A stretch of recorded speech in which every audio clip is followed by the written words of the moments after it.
Pola Nyonya Kim mencari tempat sebelum dia melakukan mundur untuk kembali ke kamarnya, tempat di mana Kim Tae berada. Tapi harus menghentikan langkahnya, menangkal dengan air mata yang berjatuhan. Elena bertanya, "Kau bakal merebut suamiku?" Itu hal yang membanggakan dengan menyebutnya milikmu saat kau sendiri tahu bahwa di mata hukum dan agama dia adalah milikku.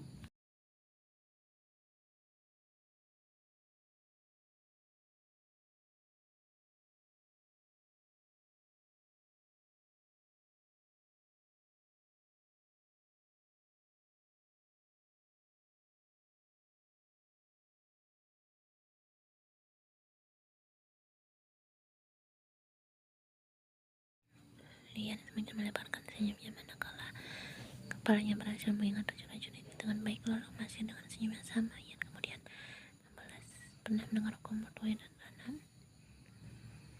Kau yang akan mendapatkannya. Kau akan menuhi apa yang kau tanya. Kau akan kehilangan hal yang paling berharga dalam hidupmu karena kau merebut suamiku. Kau menghancurkan pernikahan."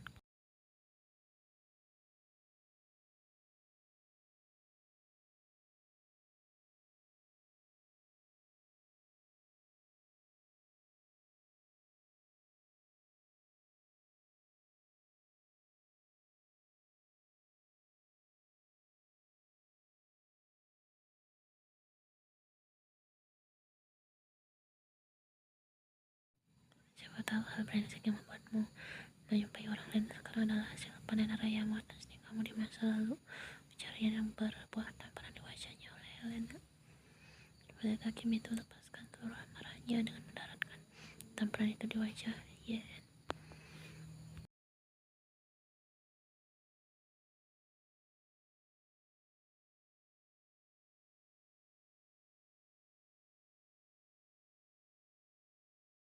Belum selesai Helena menyuarakan segala amarahnya, wanita itu telah terlebih dahulu bungkam oleh tanya yang disuarakan oleh Yen dengan nada bicara yang begitu tenang. Tanya yang berbunyi, "Kau membicarakan dirimu sendiri ya? Kau gila, kau itu Yen," balas Helena dengan netra yang memerah berkat marah dan tangis yang bercampur menjadi satu. Berbeda dengan Helena yang tampak begitu kacau, nyatanya Yen masih berdiri di depan wanita itu dengan raut tenang, kendati pipi itu memerah berkat tamparan yang diberikan Helena.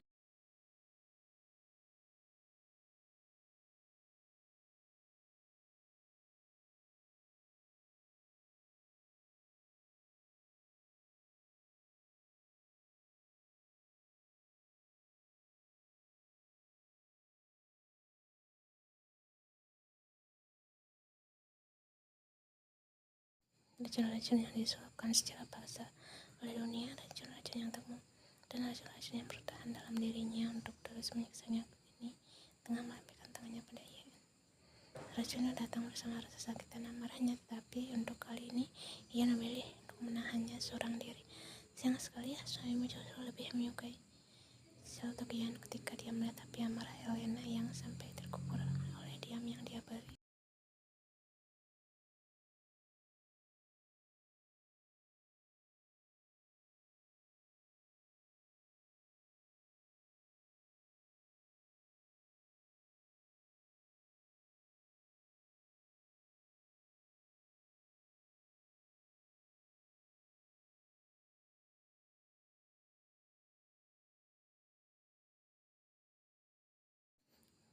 Panggil Helena tepat sebelum pria yang dia panggil itu mengempaskan tangannya dengan cukup kasar. Pria itu tampak tengah dikuasai amarah dan Helena tak tahu di mana letak kesalahannya.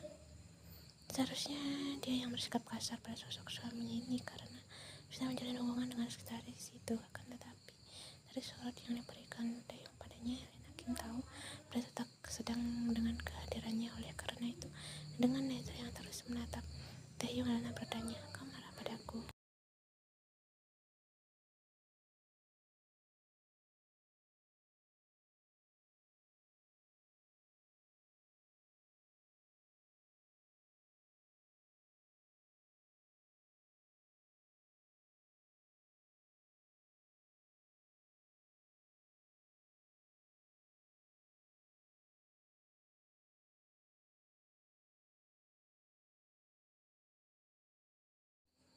Mungkin tempat penyimpanan dalam darahnya sudah penuh dan meledak. Sepertinya terdengar sunyi untuk dilakukan sekarang, karena tapi setelah mengelola napasnya berapa kali, Ian berhasil menyadarkan dirinya bahwa meledak sekarang bukanlah keputusan yang baik. Oleh karena itu, dia memilih untuk menghampiri jendela yang terbuka untuk menutupnya. Dan benar, sudah pasti Kim Tae-yong keluar dan Ian tidak ingin ambil pusing. Toh jika Tae-yong benar-benar tertangkap basah di ruangan ini bersamanya, kondisi tidak akan baik setelahnya.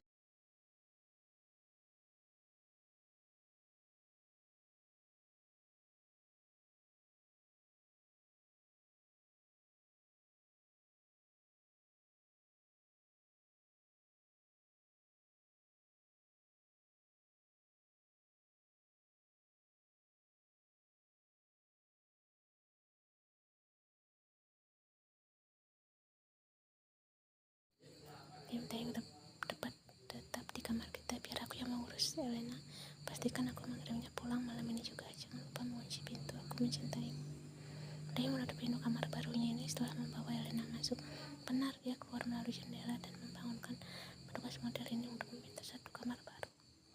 Tentunya berkat lemparan bunga senilai berkali-kali lipat dan harga normal dia bisa mendapatkan kamar ini. Sebenarnya bukan karena dia tidak ingin hubungannya dengan memblok, tetapi Tae-yong lebih memikirkan tentang keberlangsungan misi-misinya yang sangat penting bagi wanitanya. Oleh karena itu, Tae-yong akan berusaha keras malam ini.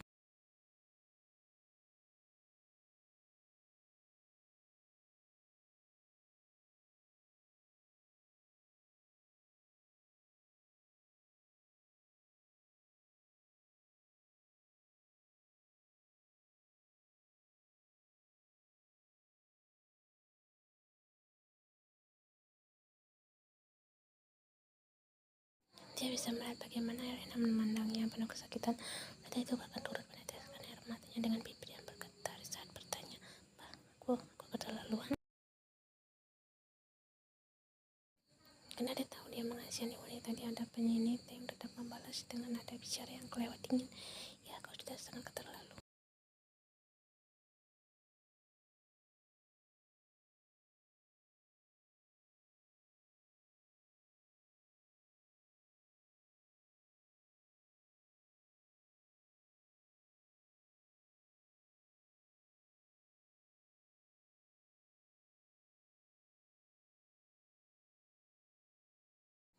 Untuk kali kedua, Tae-yong memotong kalimat Elena, namun pria itu tak sekedar memotong, dia bahkan berteriak untuk melampiaskan kekesalannya dan panggilan yang diberikan Elena pada Ian. Dengan kuat amarah yang tampak, dia berteriak, "Bicaralah dengan benar."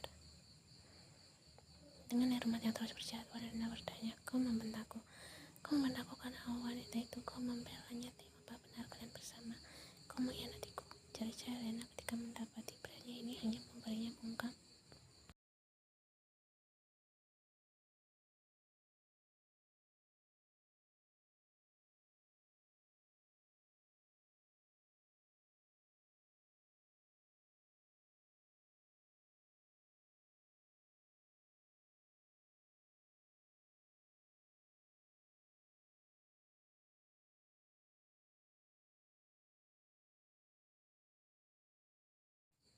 Kim Tae-yong hanya akan bahagia bersamanya dan Elena meyakini ini separuh hati.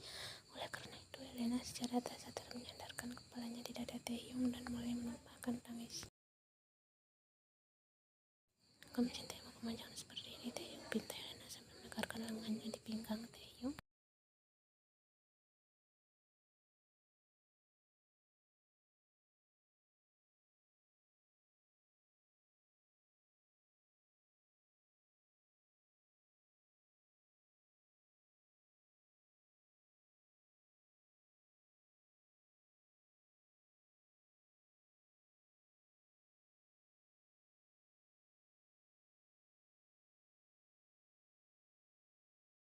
Nonali hanya menemani mengunjungi villa yang akan kuhadiahkan untukmu. Namun mesin mobilku bermasalah dan mengharuskanku menginap di model ini. Kau lihat sendiri, kami tidur di kamar yang berbeda, dan jika kau ingin bukti, aku bisa memberitahumu di mana letak mobilku berada. Alibi Tae-yong selanjutnya membawa Elena untuk duduk di tepi ranjang. Setelah keduanya duduk dengan posisi yang nyaman, Tae-yong kemudian mendaratkan telapak tangannya di permukaan pipi cantik milik wanita Kim ini. Pria itu bahkan menghapus air mata Elena dengan begitu lembut dan mengakhiri sesi usap-ngusap itu dengan sebuah kecupan lembut di dahi wanita ini.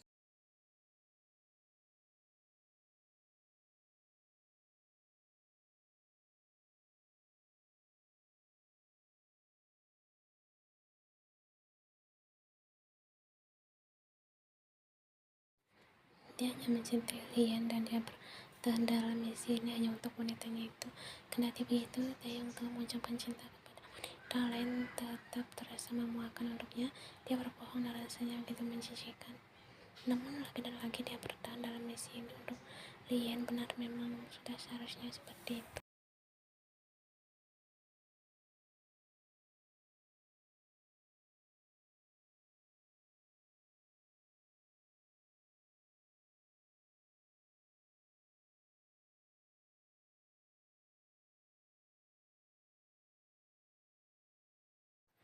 Taeyong tak tahu dia menghabiskan berapa saat untuk hanya saja sesaat setelah keduanya memutuskan, dia dapat mendengar berujar-ujar wanita itu, ya demi diriku dan pernikahan kita. Ia mendapati pintu ruangnya diketuk ketika dini hari. Menyapa setelah menghela napasnya, wanita itu kemudian menuruni ranjangnya dan berjalan menghampiri pintu ruangan ini.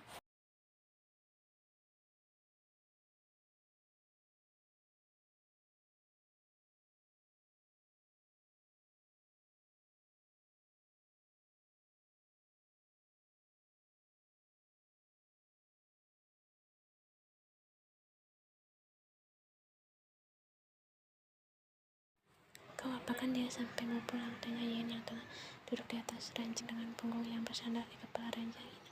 Tim tampak bingung harus menjawab apa. Pria itu membisu. Setidaknya sampai 1 menit berlalu. Sesaat setelahnya Taeyong menjawab, dia pulang dalam keadaan tidur. Yen menganggukkan kepalanya sebelum bercelatu. Kau membiarkan mainan ya? Tidak apa-apa, toh kalian memang pasangan, Ibu. Yen sembari berdiri untuk mengambil ponsel dan tasnya. Kau ingin kemana? Tanya Taeyong yang menyadari bahwa wanita itu terlihat tengah merapikan barang-barang yang dia bawa. Yen tampak tersenyum sebelum membalas. Aku meminta Jungkook untuk menjemput kita.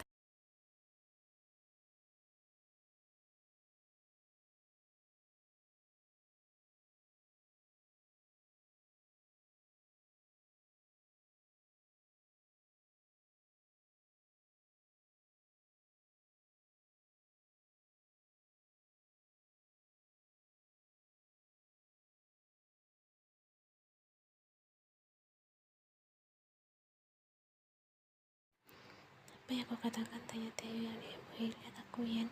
Aku masih belum mengakhiri hubunganku dengan Jimin secara jelas. Taeyong, itu artinya aku tak bisa mengikatmu dengan rasa cemburuku. Balas Yen dengan netra yang diam. Dia menangkap adanya ronda merah di area itu.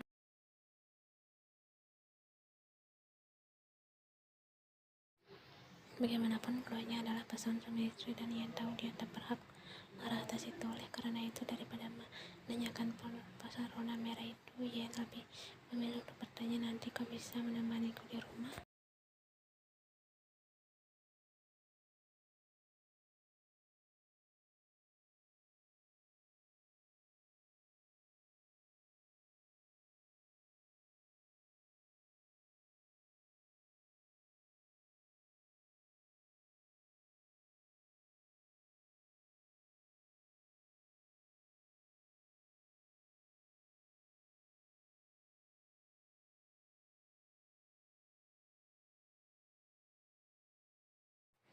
Yen ingat kalimat itu sama seperti apa yang dituliskan pria itu di pesanan mereka. Namun entah mengapa kalimat itu justru membuat senyum miris terbit di wajah Yen. Lalu ketika Taeyong meraih pergelangan tangannya secara tiba-tiba, Yen bertanya, aku ingin egois kali ini, apa boleh?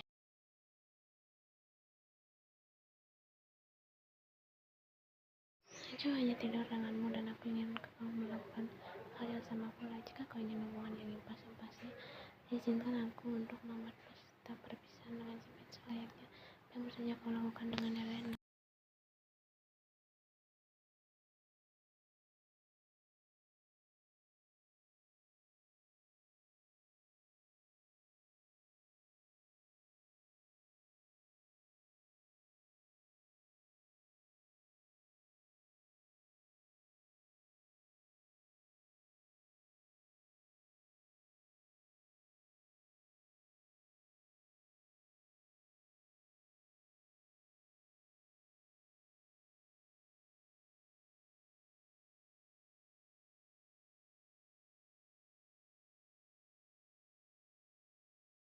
Entah apa yang terjadi di model itu, Yonggi sama sekali tak tahu sebab ketika dia hendak menanyakan hal itu kepada Ian, adiknya itu justru membalasnya dengan kalimat entah apa penyebabnya. Yonggi hanya berharap dia diberi banyak kesabaran untuk menanggapi wanita yang kini tengah memegang ponselnya itu. Kembali pasal hendak mengamalkan atau menelan sosok adiknya itu, sebenarnya Yonggi berpikiran seperti itu dengan alasan yang tidak lain adalah karena Ian tengah menguras uangnya dengan membeli beberapa benda tak berguna. Itulah mengapa Ian tengah menggenggam ponsel Yonggi.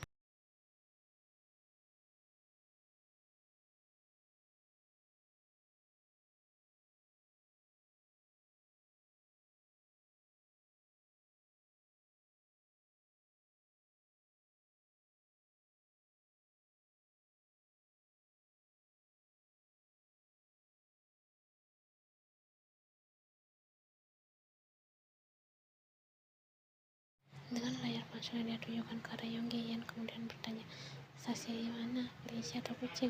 Beri aku alasan kenapa menguras uangku hari ini," tanya Yonggi yang memilih untuk mengabaikan tanya dari Ian karena dia sudah memiliki jawabannya. "Karena aku sedang meminta maaf pada adikku sendiri," jawab Ian yang disusul mendaratnya sepiring roti dan segelas susu di meja yang berada di hadapannya. Itu kemudian Jimin yang baru mendudukkan dirinya di sofa ruang tengah ini setelah bergelut dengan peralatan dapur sejak pagi.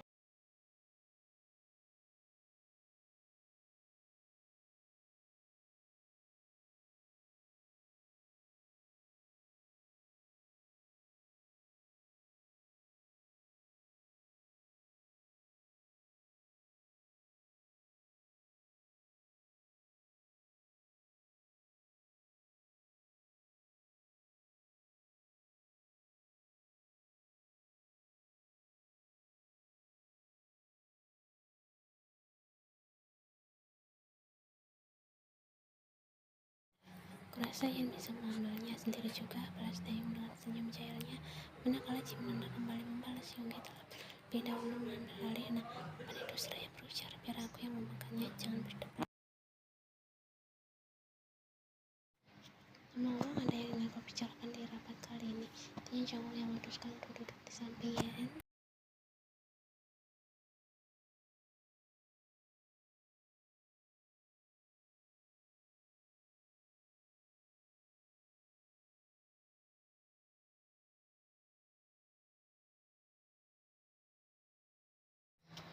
Lalu dengan cara yang menenangkan sebagian warnanya merah gelap, Jongwon berbisik, "Ini luar biasa, cocok denganmu.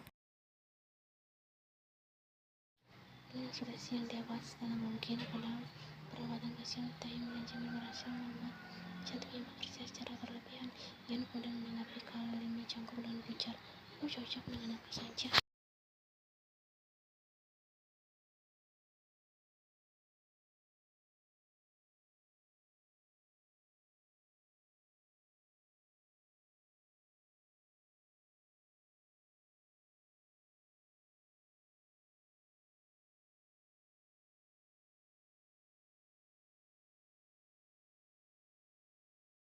Apa itu misi yang terdengar seperti sekali Dayung 2-3 terlampaui, tanya Jongkok yang berbalas cantikkan cari penuh persetujuan dari Yonggi.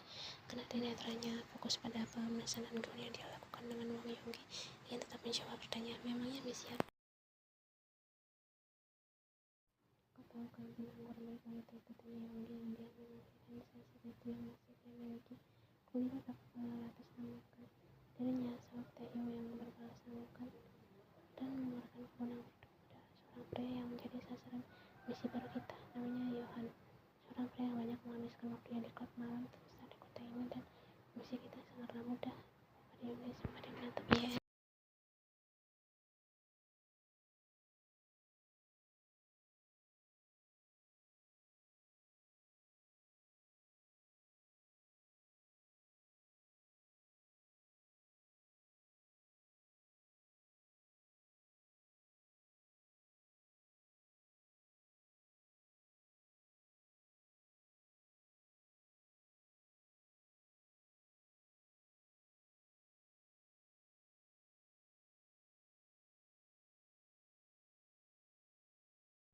Hari ini baru saja suara angin berhasil membuat Taeyong berdiri dari duduknya dan berjalan menghampiri. Tidak hanya menghampiri, nyatanya Taeyong duduk menarik pergelangan tangan wanita itu setelah berjalan. Kita harus bicara sekarang, tidak ada penolakan.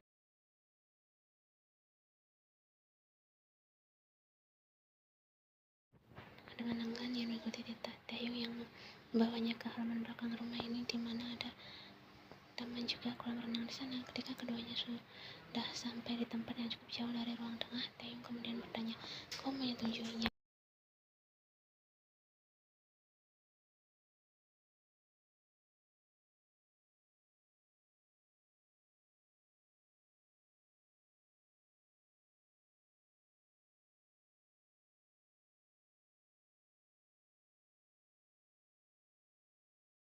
Lalu ketika yang hendak menyanggah kalimat Taeyong, kelihatan telah di lidahnya berujar, "Jika kau tetap memaksa, aku akan membawamu ke rumah lamaku. Sepertinya kau rinduku ikat." Ya, ia ingat itu dia. Nah, bagaimana Taeyong memberinya hukuman seperti itu di rumah lamanya. Oleh karena itu, ia hanya terdiam dengan kepala yang terus menimang-nimang antara uang sebanyak itu atau hukuman